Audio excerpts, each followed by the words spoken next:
Hola, somos Danilo y Gloriana Montero, los pastores de la iglesia Lakewood aquí en Houston. Y estamos súper emocionados porque ya estamos juntos de nuevo. No es necesario que hagas algún registro para venir a la iglesia. Simplemente hazte presente domingos a las 2 de la tarde.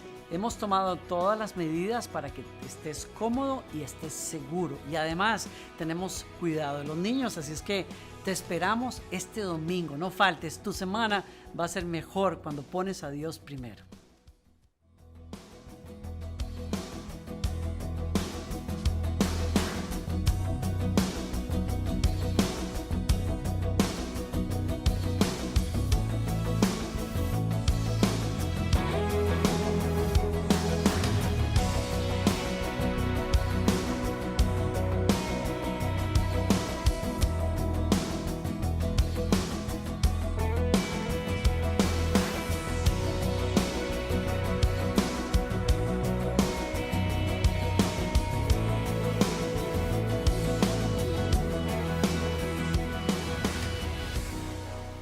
Hola, bienvenidos una vez más a esta segunda clase del libro de los Efesios.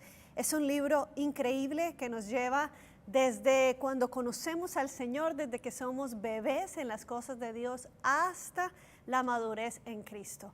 Vamos a seguir en el capítulo 1 conociendo quiénes somos realmente en Cristo, qué es lo que Cristo ha ganado para cada uno de nosotros. Y oro en el nombre de Jesús, Señor, que tu presencia esté con cada uno de nosotros, hablándonos a nuestra mente y a nuestro corazón y haciéndonos entender a todo lo que tú nos has hecho por nosotros, a lo que tú nos has llamado, lo que tú has ganado por nosotros.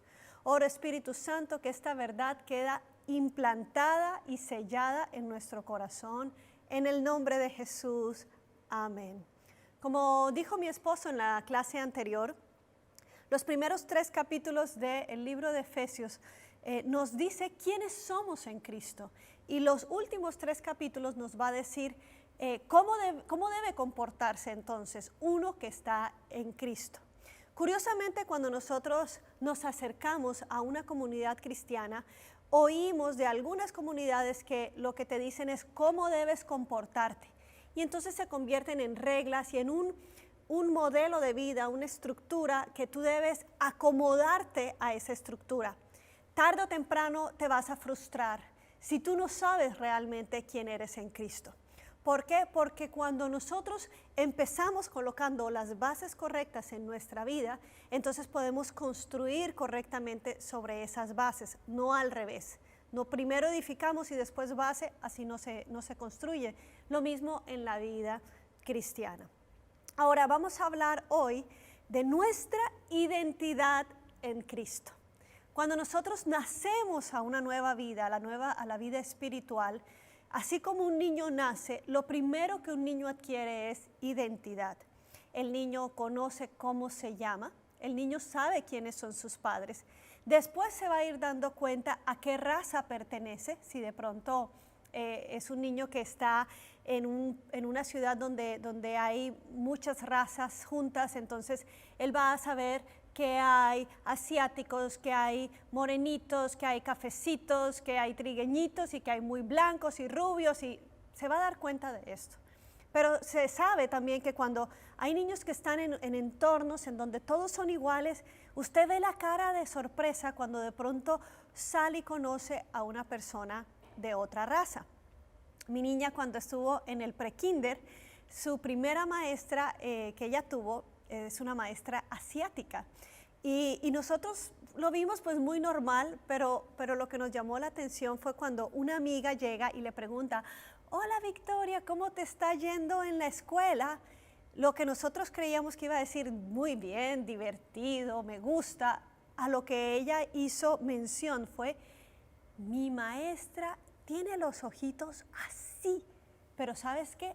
Todavía me puede ver justo por el centro. Y cuando escuchamos eso que ella dijo, bueno, nos reímos porque ella estaba descubriendo a sus 5 años las diferentes razas y que somos diferentes los unos de los otros. En su salón había una niña de Pakistán, había una niña muy, muy americana, había un niñito muy, muy morenito, había otro de la India. Entonces ella pudo saber desde pequeña a qué raza ella pertenecía y que cada uno era singular.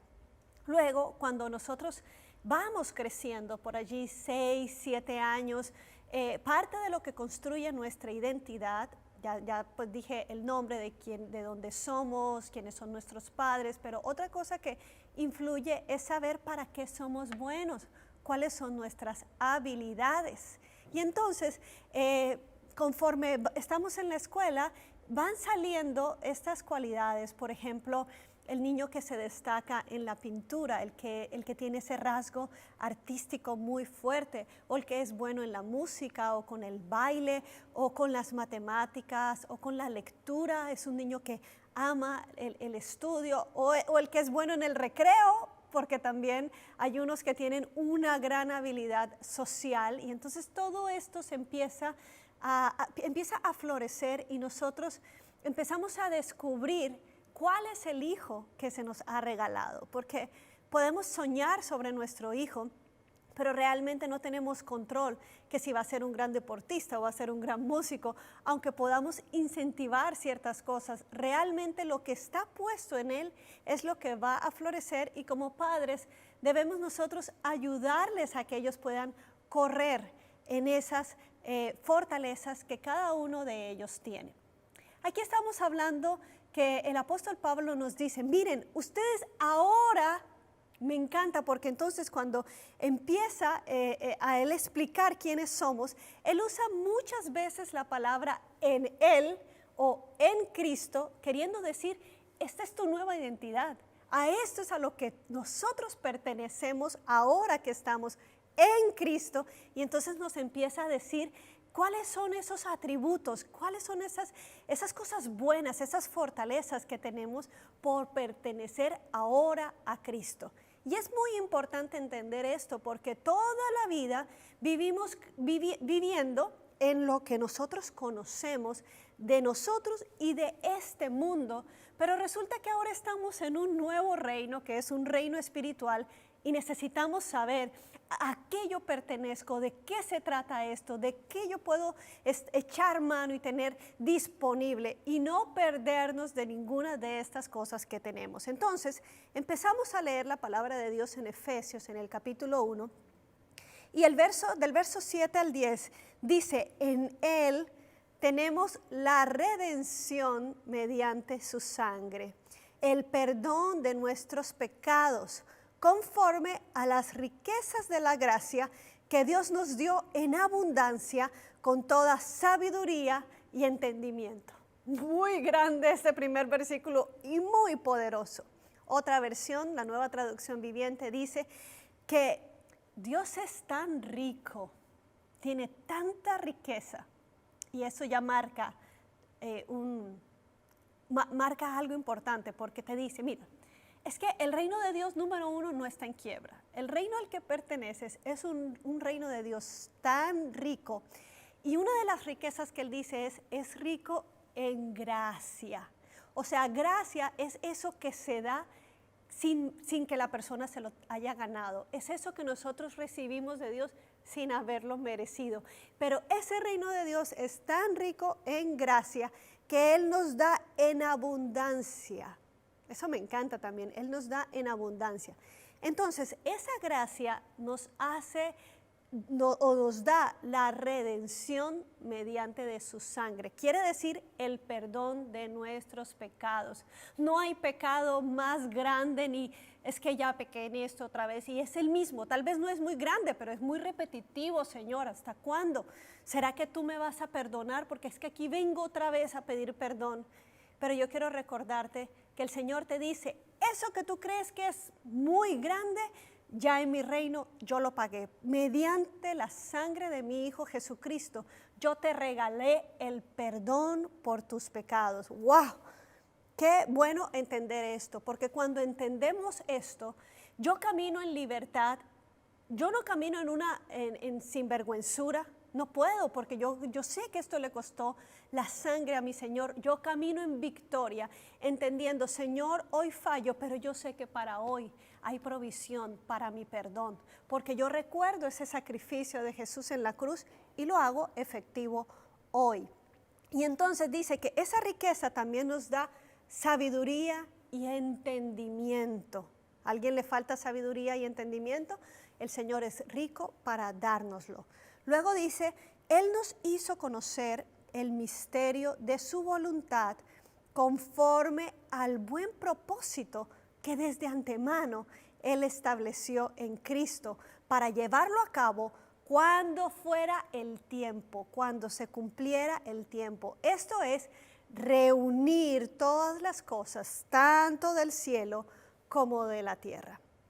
En esa redención, lo que hizo Cristo fue decir, disculpen, esta creación es mía y aunque se apartó por el pecado, yo doy el precio para volverla a comprar y entonces une otra vez el cielo con lo de la tierra que estaba separado de Dios. Así que somos unidos otra vez en Cristo por medio de ese sacrificio.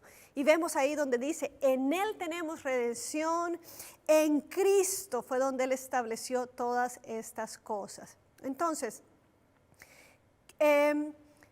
como hijos de Dios, ya vimos, vivimos en dos realidades. Vivimos en la natural, aquí yo vivo en Houston, o en este caso, Pablo le escribe a los de Éfeso, pero también vivimos en Cristo, en nuestra realidad interior. Entonces, es muy importante que nosotros sepamos todas las cosas que tenemos en Cristo. Y no están todas escritas en Efesios, están escritas en el Nuevo Testamento. Y yo quiero mencionarte 10 cosas o 10 declaraciones de la palabra de Dios de lo que tú eres en Cristo, para no dejarte como con un abrebocas, para realmente conocer todo lo que Cristo ganó para nosotros. ¿Estás listo? ¿Lista? Pues yo creo que sí. Vamos ahí. Sí, recuerda que tú puedes bajar las notas, si no tienes ahorita dónde apuntarlo, aunque es bueno que escribas porque eso te ayuda a la memoria, pero tú puedes bajar las notas en este link que nosotros te vamos a dar para que tú puedas accesar a ellas. Pero es importante conocer estas cosas. Dice, entonces, número 1, estoy vivo con Cristo. Eso dice Efesios 2:5. Yo vivo en Cristo. Número 2, yo soy libre de la ley del pecado y de la muerte. Eso dice Romanos 8:2. Quiere decir que la palabra de Dios o la ley del pecado es, tú pecas y por lo tanto estás destituido de la gloria de Dios. Hay muerte. Pero ahora en Cristo esa ley ya no está sobre mí. Yo peco, pero yo tengo redención. Todo lo que yo hice y todo lo que yo falle aquí, yo sé que tengo ya un ticket de redención y es la sangre de Cristo. Número 3, soy santo y sin vergüenza ni culpa delante de Él. Eso es Efesios 1:4. Número 4, yo tengo la mente de Cristo. Primera de Corintios 2:16. Me encanta esto porque mi mente está llena de limitaciones. Mi mente está llena de paradigmas, cosas que yo creía o creo que son verdad. Pero cuando yo os digo, frente a todos los días, yo puedo decir, Señor, yo quiero tener tu mente porque tú la prometiste para mí. Dame tu mente. Y es esa iluminación del entendimiento, del poder creer y ver las cosas como Cristo las vería. ¡Wow! Maravilloso. 5, tengo la paz de Dios que sobrepasa todo entendimiento. Tengo la paz de Dios que me ayuda a sobrepasar lo que yo puedo entender. Eso está en Filipenses 4:7. 6, tengo al más grande viviendo dentro de mí que el que está afuera en el mundo. Por eso no tengo temor. Eso es Primera de Juan 4:4. 7, puedo hacer todas las cosas por medio de Cristo. Filipenses 4:13. Es importante que tú, cuando necesites declarar esto, lo tengas a la mano y sepas, todo lo puedo en Cristo que me fortalece. El otro día estábamos en una fiesta de niños, invitaron a mi hija y la invitaron a escalar y ella estaba un poco temerosa, era su primera vez escalando ya una de estas paredes un poco grande, y una amiga la vio temerosa y se acercó y le dijo: Victoria, cuando estés haciendo eso, di: todo lo puedo en Cristo que me fortalece. Y eso fue una verdad revelada a ella, porque fue como dijo: wow. Y ella dijo, me contaba: mamá, cada vez que yo miraba arriba, yo decía: todo lo puedo en Cristo que me fortalece, todo lo puedo en Cristo. Y lo que hizo fue deshacer pensamientos de no puedo, de temor, y logró subir no solamente esa pared, sino que fue a la pared más alta y a la más alta. Ahora, cuando yo comparto de eso con una amiga, me dice: ay, yo necesito eso porque yo estoy en este país, ya yo estoy grande, pero yo me he puesto como meta aprender inglés. Y cada vez que tengo ese bendito examen, a mí me da un susto, yo soy: ay, no puedo, no voy a poder, pero ahora voy a agarrar esa palabra. Claro, voy a estudiar, pero cuando esté en ese examen, voy a declarar eso.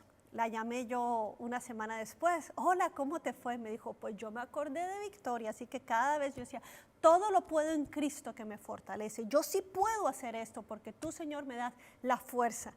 Y pasó su curso. ¿Qué cosas estás necesitando?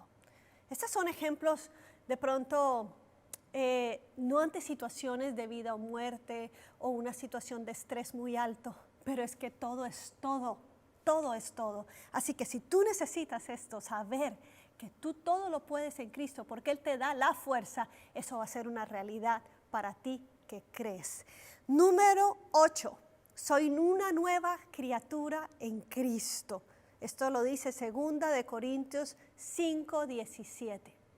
Yo no sé en qué etapa del cristianismo estás y es posible que todavía hayan hábitos de tu vida sin Dios, o de repente pecados, malas actitudes de tu vida anterior, pero cuando tú recuerdas esta verdad, que tú eres una nueva criatura en Dios, que tú no perteneces a las cosas de este mundo, sino que perteneces a un reino de paz, de justicia, de perdón, esta verdad te hace anhelar lo mejor y te hace decir: ¿sabes qué? Ya yo no sirvo para estas cosas. El Señor, mejor dicho, puedes decirle: Señor, arruíname para el pasado, arruíname, Señor, para esas cosas en las que yo estaba viviendo. Y yo oro en el nombre de Jesús que tú, Señor, me lleves a lo nuevo, a vivir en lo nuevo.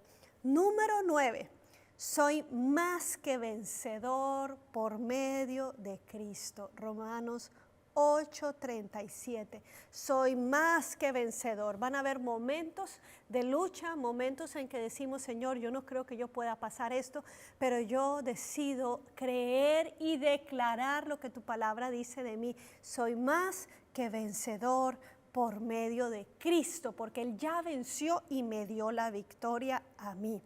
Y número 10, soy la justicia de Dios en Cristo Jesús. 2 Corintios 5:21. Cuando yo miro que Cristo me puede perdonar, no es que Dios se hace el de la vista gorda ante mis pecados. No es que mis pecados pecados pequeñitos o pecados grandes. No.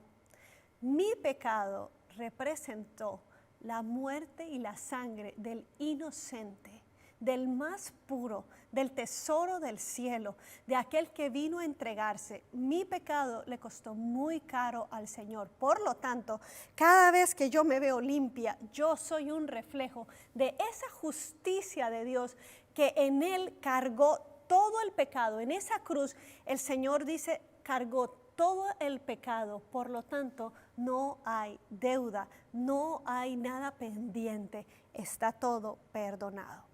Seguimos adelante en el libro de Efesios. Sigamos leyendo ahora los versículos 11 y 12, a ver qué nos dice el apóstol.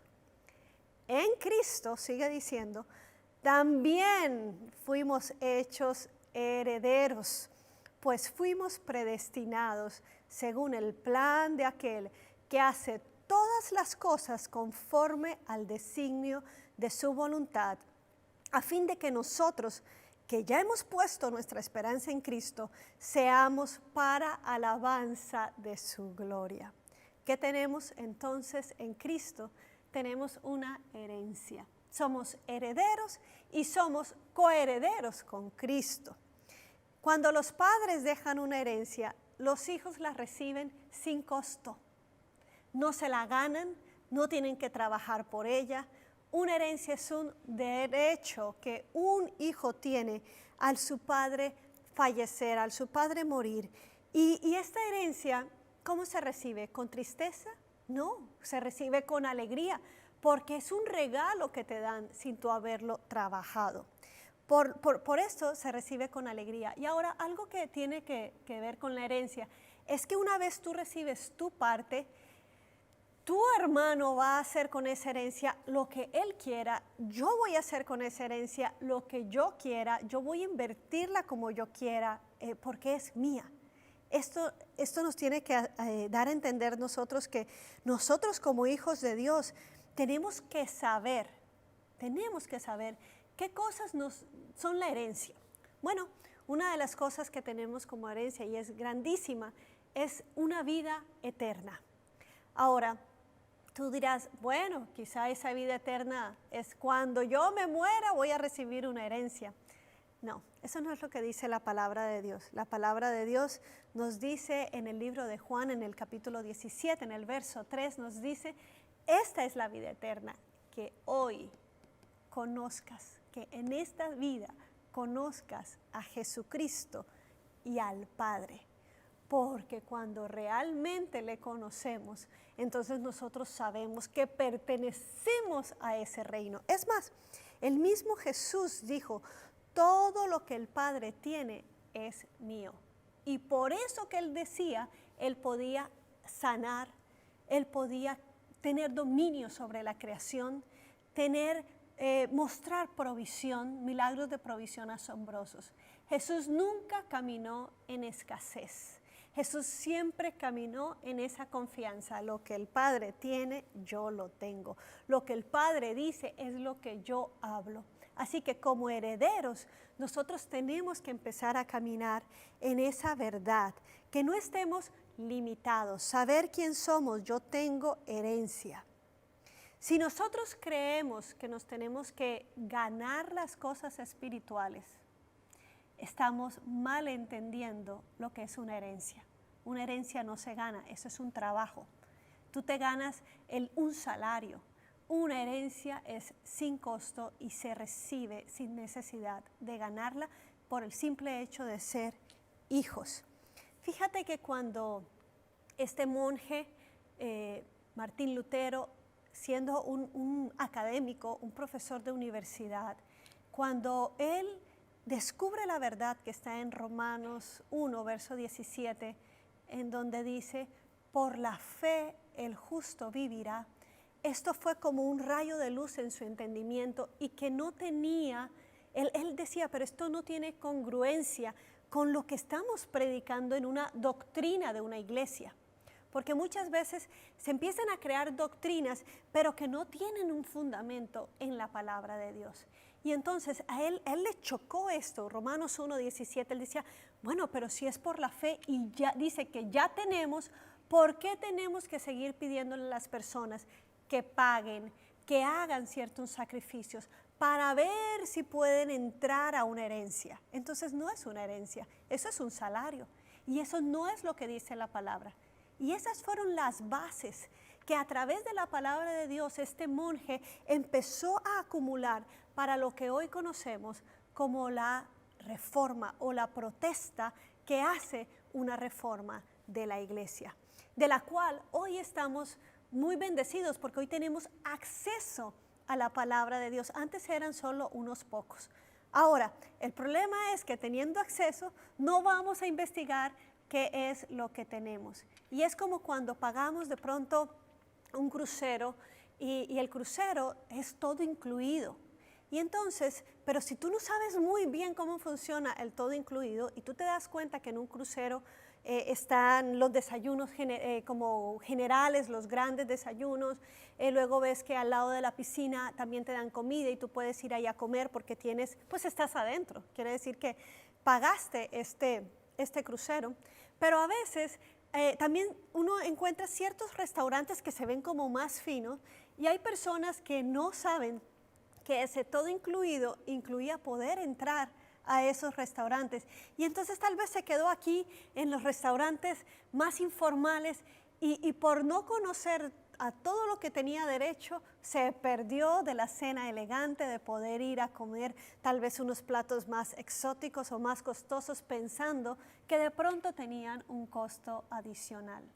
Lo que yo te quiero decir es que a través de estos estudios de la palabra de Dios, tú conozcas quién eres tú y a qué te ha llamado el Señor y cuáles son tus beneficios y cuál es tu herencia. Así que no te quedes en escasez, no te quedes limitado, porque ahora tienes una herencia.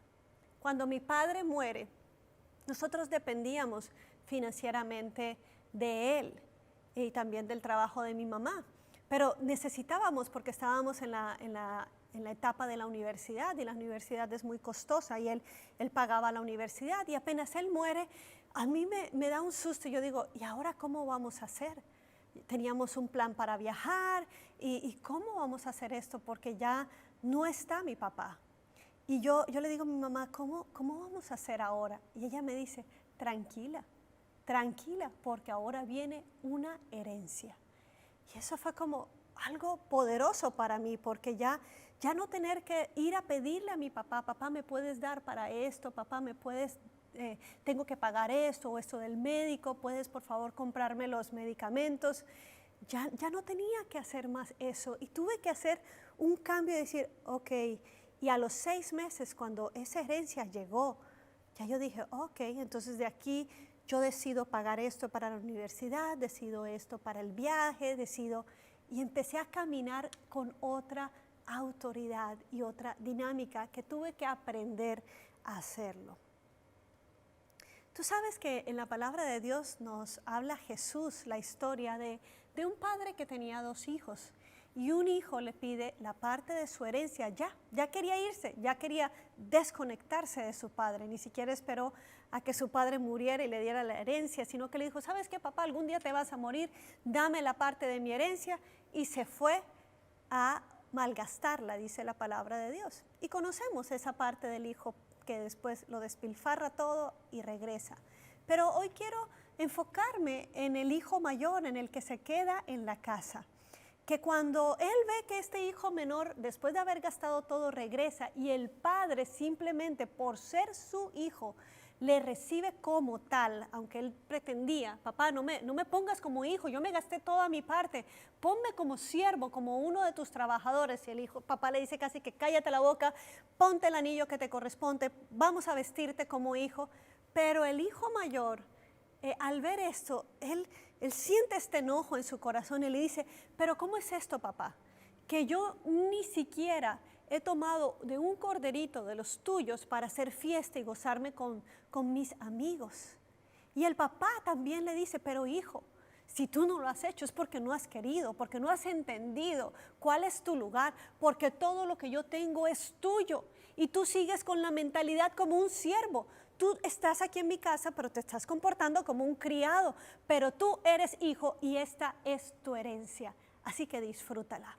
Hoy yo le estoy hablando a los hijos de Dios. Hoy yo les estoy hablando a aquellos que tal vez tienen la mente de este mundo, pero el Señor te dice, pon la mente de Cristo en ti y empieza a vivir como hijo de Dios, de un Dios que es rico en gracia, en perdón, en entendimiento, en sabiduría. Sigamos entonces con el libro de Efesios. En el versículo, vamos a leer ahora del versículo 13 y 14. ¿Qué más nos ha dado Dios? ¿Cuál es esta identidad que tenemos nosotros en Cristo? Dice la palabra de Dios, verso 13, en Él, miren una vez más, en Él también ustedes, cuando oyeron el mensaje de la verdad, el evangelio que les trajo a la salvación y lo creyeron, fueron marcados con el sello que es el Espíritu Santo prometido. Este Espíritu garantiza nuestra herencia hasta que llegue la redención final del pueblo adquirido por Dios, una vez más, para alabanza de su gloria. Me encanta la palabra de Dios.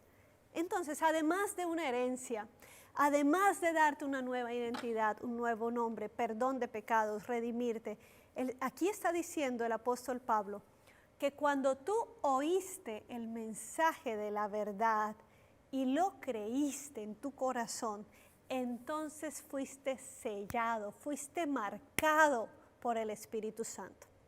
Pablo está escribiendo a los de Éfeso.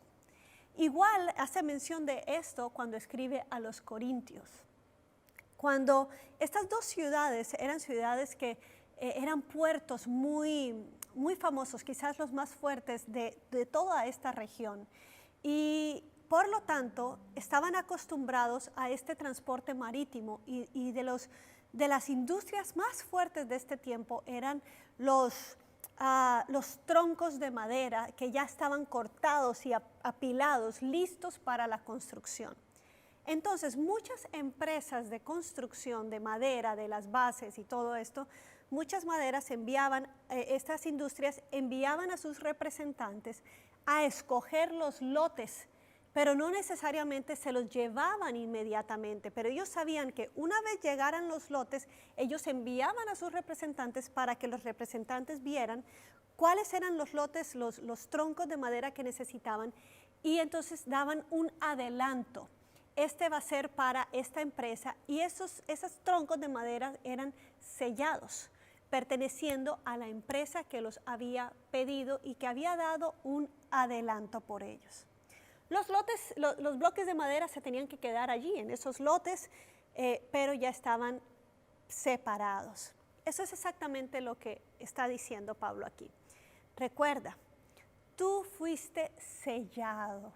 ¿Por qué? Porque eso es una garantía. La presencia del Espíritu Santo en nuestras vidas es una garantía de esa redención final, de que cuando muramos y estemos delante del Señor, nosotros somos de Él, porque tenemos ese sello del Espíritu Santo en nuestras vidas. Entonces, ese sello del Espíritu Santo nos va a ayudar para mucho, dice la palabra de Dios. Vamos a estudiar más adelante de qué se trata todo esto del Espíritu Santo en nuestras vidas, pero principalmente el Espíritu Santo en nuestras vidas nos da el entendimiento, nos abre los ojos para conocer realmente al Señor, nos da el poder. Vamos a verlo más adelante. El Espíritu Santo es el poder de Dios operando en nosotros, que en donde somos débiles, en Él somos fuertes. Poder también para ver la presencia y la obra de Dios en nuestras vidas. Sigamos leyendo. Entonces dice Pablo, Efesios, vamos a leer ahora el versículo 15 al 20. Por eso yo, está concluyendo el apóstol Pablo, después de todo esto que somos en Cristo, concluye Pablo y dice, por eso yo, por mi parte, desde que me enteré de la fe que tienen en el Señor Jesús y del amor que demuestran por todos los santos, yo no he dejado de dar gracias por ustedes al recordarlos en mis oraciones. Voy a hacer una pausa aquí. Me encanta que esta es una de las cartas en donde Pablo no está tratando un problema de la iglesia, que se están portando mal, que se están peleando, que están viviendo como si Cristo no los hubiera rescatado de esa manera de vivir. No. Él está oyendo una iglesia saludable. ¿Cómo sé yo cuando una iglesia es saludable? Pues yo puedo ver aquí que es una iglesia que tiene la fe en el Señor Jesucristo, pero es una iglesia que se mueve en amor los unos por los otros. Dice Jesús, en esto conocerán que son mis discípulos, en que se aman los unos a los otros, no en que se juzgan, no en que se excluyen, no en esas envidias, celos, pleitos, no, en que realmente se aman. Entonces Pablo dice, yo doy gracias a Dios y los recuerdo en mis oraciones. Pero lo que vamos a ver es lo que Pablo ora por estos creyentes. Y yo te quiero animar a que cuando tú escuches estos 3 puntos, de cómo Pablo ora por estos creyentes, sean como una guía de oración, porque a veces no sabemos cómo, o sea, sí sabemos cómo orar por las personas, pero quizás nos quedamos muy llanitos. Quizás solo oramos, Señor, ayúdale en este problema. Señor, quítale este dolor físico. O Señor, abre puertas. Pero Pablo nos está enseñando, Pablo, que es una persona madura en el Señor, que conoce al Señor, debemos aprender de Él cómo orar por nosotros, pero cómo orar por los demás. Y yo quiero decirles que en nuestro cuarto de oración, nosotros oramos así por cada uno de ustedes, los que conocemos y los que no conocemos tanto, porque el Señor sí les conoce. Entonces Él dice, yo pido que el Dios de nuestro Señor Jesucristo, el Padre glorioso, les dé, número 1, espíritu de sabiduría y de revelación. ¿Para qué? Para que lo conozcan mejor. Entonces el primer punto es, ay Señor, yo te pido que tú, Señor, les des entendimiento y sabiduría para que te conozcan mejor. ¿Sabes qué? El conocimiento de Dios no tiene límite. Nunca vamos a decir, yo conozco suficientemente a Dios, porque nunca sabemos cuál es el final. Por lo tanto, no podemos saber qué tanto conocemos a Dios. Dice la palabra del Señor que el conocimiento del Altísimo es insondable. ¿Qué quiere decir esto? Bueno, en la antigüedad, cuando las personas estaban en los barcos, ellos no tenían estos radares que con eco podían saber cuánto era la profundidad de donde estaban. Ellos tiraban unas cuerdas.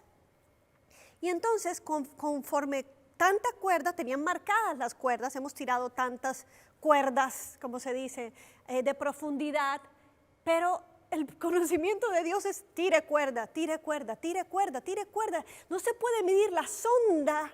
No hay suficiente sonda en el mundo para poder llegar al conocimiento de Dios. Por lo tanto, siempre vamos a tener que estar orando, oh Señor, sigue dándome sabiduría y entendimiento para poder conocerte mejor. ¿Qué es conocer a Dios mejor? Usted podrá decir, sí, ¿cómo le conozco? ¿Cómo es su cara? ¿Cómo es el color de su pelo, de sus ojos? ¿Cómo es Dios? Es realmente cuando tú conoces a alguien, no solamente son rasgos físicos, es cuál es su carácter. Por ejemplo, ¿qué es lo que esa persona ama? ¿Qué es lo que esa persona piensa? Sí podemos conocer mucho de eso cuando nosotros leemos la palabra. Ahora que estamos educando a mi hija en los caminos del Señor, ella dice, pero yo quiero oír a Dios. A mí no me gusta eso de orar porque yo solo hablo. Yo estoy hable y hable, pero Él no me responde. Se pone así, a veces enojada. ¿Para qué quieren que ores? ¿Para qué hables sola? Entonces, oh, wow, Victoria, bueno, qué buen desafío, ¿no? Para hijos de pastores, ¿no? Y uno dice, bueno, son las preguntas de los niños. Los niños son bien honestos en su fe y nos hacen a nosotros pensar cómo es que podemos explicar de una manera lógica y sencilla como debe ser explicado el Evangelio. Entonces, mi esposo le dijo a Victoria, ¿sabes qué, Victoria? ¿Sabes cómo tú empiezas a reconocer la voz de Dios que va, cómo habla Dios? Y ella dijo, ¿cómo? A través de oyendo a Jesús hablar. Cada vez que tú agarras los evangelios, por ejemplo, y tú escuchas algunas Biblias vienen en rojo, ¿no? Todas las palabras, cómo Jesús responde a la crítica, cómo Jesús ama, cómo Jesús hablaba del reino de Dios en las parábolas. Él decía, el reino de los cielos es como, y cómo explicaba Jesús. Entonces, cuando tú te memorizas, por decirlo de alguna manera, empiezas a oír y a oír y a oír lo que Jesús decía, tú sabes cómo habla Jesús.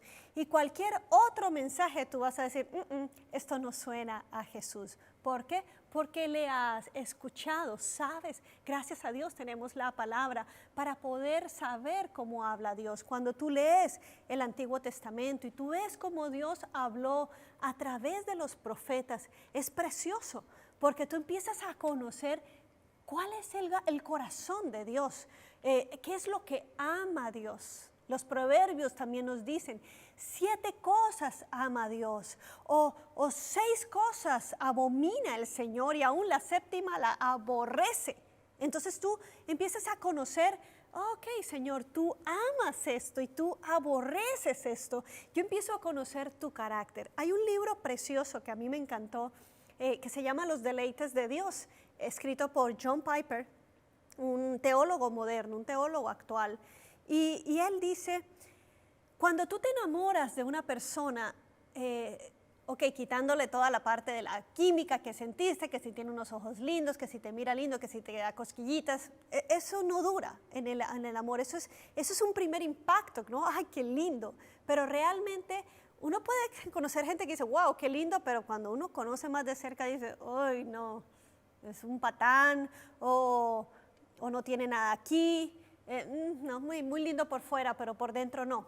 Pero cuando tú te enamoras de una persona es porque le has conocido en su interior, conoces qué es lo que esa persona ama. Y este libro de los deleites de Dios habla de las cosas que Dios ama, las cosas que dice su palabra. Cuando él encuentra en su palabra que Dios dice, el Señor se deleita o el Señor le gusta esto, y hace un estudio de todo lo que él ama, lo que Dios ama. Es precioso y me encanta porque cada vez que cuando lo leí me iluminó, como dice Pablo. Yo oro para que ustedes tengan sabiduría y revelación de Dios. Y cuando usted conoce al Señor, ¿sabes qué va a empezar a pasar en tu vida? Te vas a empezar a enamorar de Dios. Y entonces ya tu vida se llena de esta alegría, de este gozo que nadie te puede robar. Entonces, ora por ti mismo, Señor, y por los que amas, Señor, que te conozcan mejor, porque yo sé que si te conocen, hoy se van a enamorar de ti, Señor. 2, pido también que les sean iluminados los ojos del corazón. ¿Para qué? No, ya no es para que le conozcas a Él, sino para que sepas a qué esperanza Él te ha llamado. También dice, ¿cuál es la riqueza de su gloriosa herencia entre los santos? Es lo que te estoy diciendo ahorita. No quedarnos simplemente en comiéndonos el desayuno y estar en los comedores generales, sino para que sepas que allí también esa es parte de tu herencia, para que sepas cuál es la esperanza. Mira, la esperanza que Dios te ha llamado no es una falsa motivación, no es como falsas ilusiones. No. La esperanza que Dios te ha llamado tiene que ver, ¿para qué Dios me quiere en su reino? El Señor te va a iluminar y te va a decir, ¿sabes qué? Yo cuento contigo para esto, porque estás con mi gracia, porque vas con mi soporte, porque vas con mi apoyo.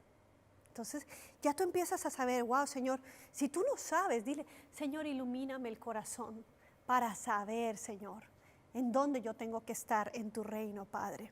Luego dice, 3, ora por ellos también, para que ustedes sepan cuán incomparable es la grandeza de su poder a favor de los que creemos. Vuelvo a repetir, cuán incomparable es la grandeza de su poder a favor de los que creemos.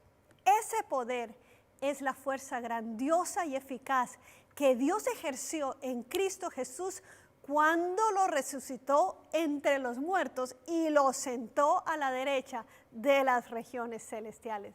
¿Qué tal? ¿Es cualquier poder? ¿Es algo así? No, toma, el Señor te da para que estés contento hoy. No, el Señor quiere que tú entiendas cuán incomparable, cuán grande es el poder, porque ese mismo poder que resucitó a Cristo de entre los muertos es el que quiere operar en mí. Así que, Señor, yo no me voy a quedar corta, yo no me voy a quedar, Señor, nadando en las orillas y creyendo, ay, qué lindo mi poder, qué linda mi piscinita. Señor, tú has dado un océano, Señor, para yo poder caminar, entrar y ver. Uno de los versículos que tenemos así en nuestro cuarto de oración es precisamente 1 Corintios 2:9, que dice, cosa que ojo no vio, ni oído oyó, ni siquiera lo han pensado. Esas cosas son las que Dios tiene preparadas para los que le aman. Entonces yo digo, Señor, yo no lo puedo pensar. Yo no puedo pensar qué es lo que tú quieres para esta persona, pero esas cosas precisamente son las que yo pido, Señor, de herencia. Son las que yo pido que tú, Señor, nos dejes con la boca abierta, que tú nos sorprendas. Yo he orado esas oraciones en mi vida.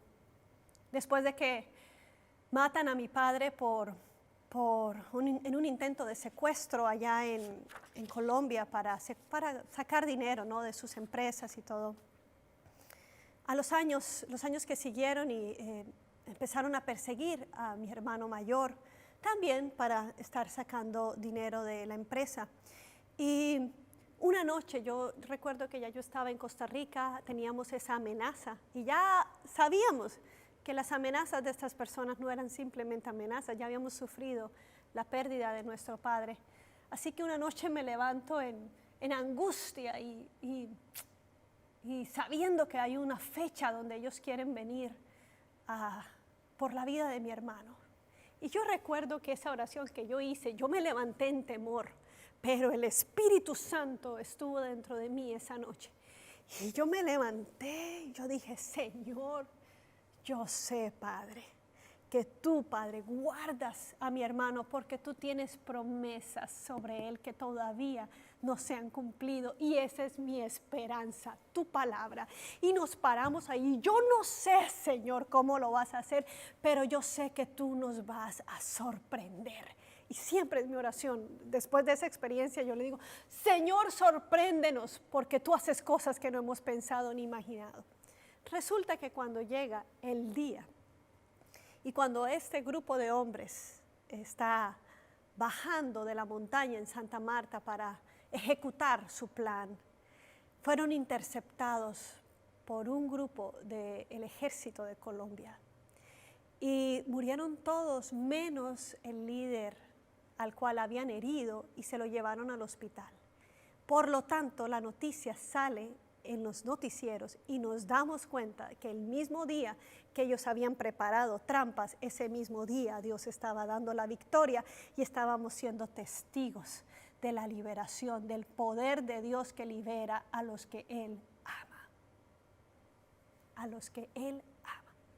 Por lo tanto, ante cualquier situación, no sigamos orando, Señor, líbrame, si podemos orar, Señor, líbrame del dolor, ayúdame con esto, pero lo que yo quiero orar es, Señor, manifiesta tu poder en esta situación para que podamos ver, más que eres un Dios sanador y un Dios proveedor, eres Dios que salva y que el corazón tuyo es alabanza de tu nombre, dice, para alabanza de su gloria. Hemos leído cada vez que el apóstol termina esto, es para que haya una alabanza mucho más grande.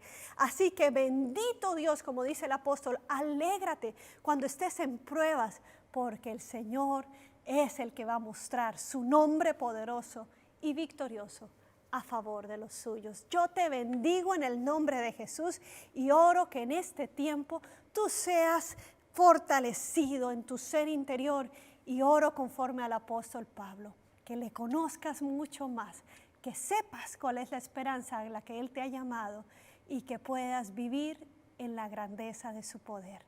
Que el Señor te bendiga.